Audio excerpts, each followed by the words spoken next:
I think मेरे patience level और high हो गए हैं। और अब अगर मुझे कोई भी मेरे बारे में बुराई करना चाहता है, कुछ भी बोलता है, कुछ भी बोलना चाहे, तो मुझे बिल्कुल फ़र्क नहीं पड़ेगा। अंदर से मैं बहुत सुन के आई हूँ, जितना नहीं सुनना चाहिए था वो भी सुन के आई हूँ। सो या मुझे नहीं लगता कि अब मुझे उन चीज़ों से फ़र्क पड़ेगा, बिकॉज एक सहन शक्ति और बढ़ गई है। पहले भी थी, अभी और ज़्यादा बढ़ गई है। उसके साथ साथ हम I am gonna be a little more reserve now, क्योंकि मैं हर एक इंसान के साथ बहुत पोलाइट रही हूँ हमेशा से, मस्ती करना ये सब।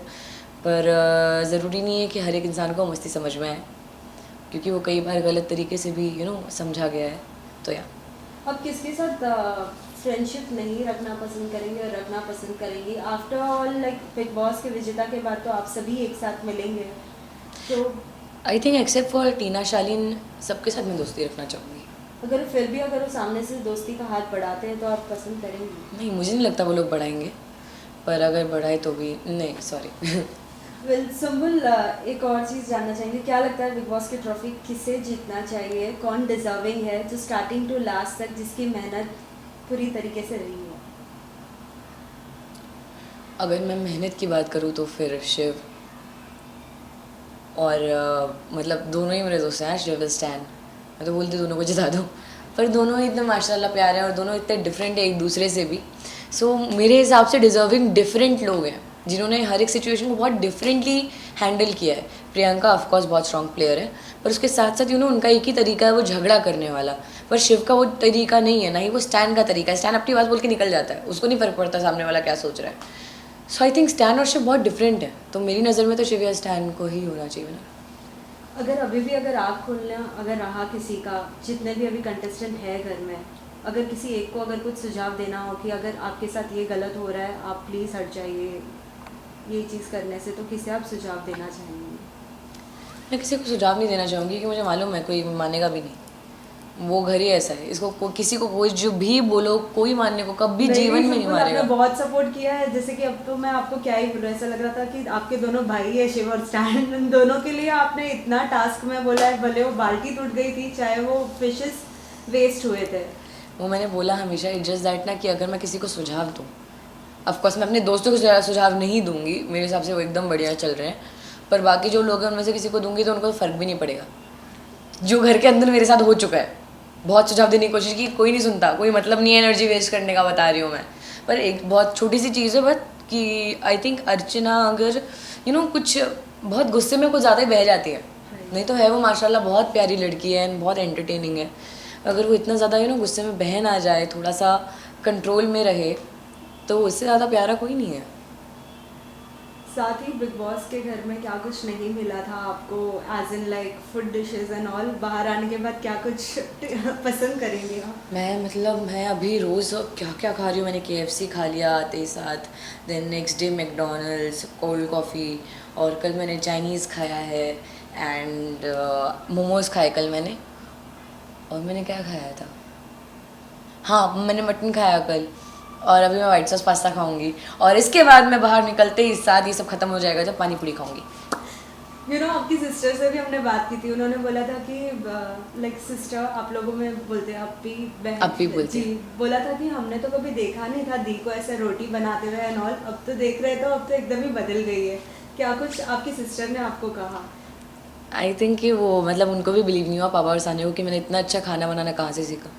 क्योंकि मैं खाना थोड़ा बहुत बनाती थी घर पे ही, बट कि मतलब शूट करते हैं जब, तो शूट करने के टाइम पे इतना वक्त नहीं मिल पाता है, तो मैंने कभी ज़्यादा खाना बनाया नहीं। पर हाँ, रोटी गोल बनानी आती थी मुझे। उसके साथ साथ काफ़ी चीज़ें मैंने घर के अंदर एक्सपेरिमेंट की जो सही निकल गई, चाहे वो चिकन पुलाव हो, चाहे वो मटन पुलाव हो, चाहे मैंने मटन एक बार बनाया था वो हो, या फिर मैंने पोहा तक एक्सपेरिमेंट किया था घर के अंदर, जो सबसे वो ऐसा हो गया था कि सुम्बुल सबसे अच्छा पोहा बनाती है घर के अंदर। तो एक्सपेरिमेंट्स के चक्कर में मैं एकदम बहुत बढ़िया हो गया मेरे साथ, तो मैं तो बड़ी खुशी हो गई थी, मुझे बोला वाह मज़ा। बिग बॉस के घर के बाद बहुत से लोगों को प्रोजेक्ट्स मिले हैं, अभी हाल ही में हमने देखा है कि अंकित एक शो में हाँ, अंकिता गौतम है। आप अगर पसंद करती है तो किस तरीके का शो पसंद करेंगी और करना चाहेंगी? मैं फ़िलहाल मैं चाहूँगी कि मैं वेब शोज़ पे या मैं फिल्म पे ज़्यादा फोकस करूँ फ़िलहाल के लिए। नहीं तो अगर मुझे एक अच्छी स्टोरी के साथ एक अच्छा बड़ा शो ऑफ़र होता है टीवी के लिए भी, then why not. It's just that कि मैं थोड़ा कुछ डिफरेंट करना चाहूँगी अब। जी। एक इमली के कैरेक्टर से ऑफकोर्स बहुत अलग, और मेरी पर्सनालिटी से बहुत अलग, जैसा लोगों ने बिग बॉस में मुझे देखा है, क्योंकि उन्होंने उसमें भी फ़र्क देखा है कि मैं इमली में कैसी थी और मैं बिग बॉस में कैसी थी, उन पर भी बहुत बड़ा फ़र्क है। तो उसके भी अलावा मैं कुछ और एक मैं खुद को चैलेंज करना चाहूँगी, एक चैलेंजिंग रोल चाहिए मुझे, तो मैं वैसा कुछ चाह रही हूँ। क्या बिग बॉस के घर के बाद कुछ फैंस से मिली है अब तक? हाँ, मतलब अभी गई थी मैं ज़रा सा, मतलब मॉल एक, तो थोड़े ऐसे अभी ऐसा हो गया है कि सब लोग ही पहचान ले रहे हैं। कैसे रिएक्शंस थे? मतलब सब बहुत ऐसे खुश हो गए थे देख के, सब बता रहे थे कि जिस दिन मैं निकली थी एपिसोड्स देख के, उनके सबके घर वाले रो रहे थे कि मैं चली गई बाहर, कि उन सब ने बोला कि मैं बहुत डिग्निफाइड वे में रही हूँ घर के अंदर। मुझे ऐसे दिल को खुशी हुई देख के, पर वही है कि अभी सब पहचाने जा रहे हैं, मुझे समझ नहीं आ रहा मैं कहाँ जाऊँ। मैं अकेले कहीं नहीं घूम सकती, मैं थोड़ा सा ऐसे खुशी हो रही है, मतलब वाह। सुम्बुल, एक आखिरी सवाल। हम हमेशा देखते थे कि कोई अगर किसी के फैमिली के बारे में अगर कुछ बोलता था तो हर कोई स्टैंड लेता था और हर कोई बोलता था कि आप नहीं बोल सकते वैसे। शालीन ने भी अपनी एक्स वाइफ के लिए भी स्टैंड लिया था, लेकिन जब जब अंकल की नकल अगर निकाली जाती थी तो आपने क्या कभी कुछ किसी को बोला है?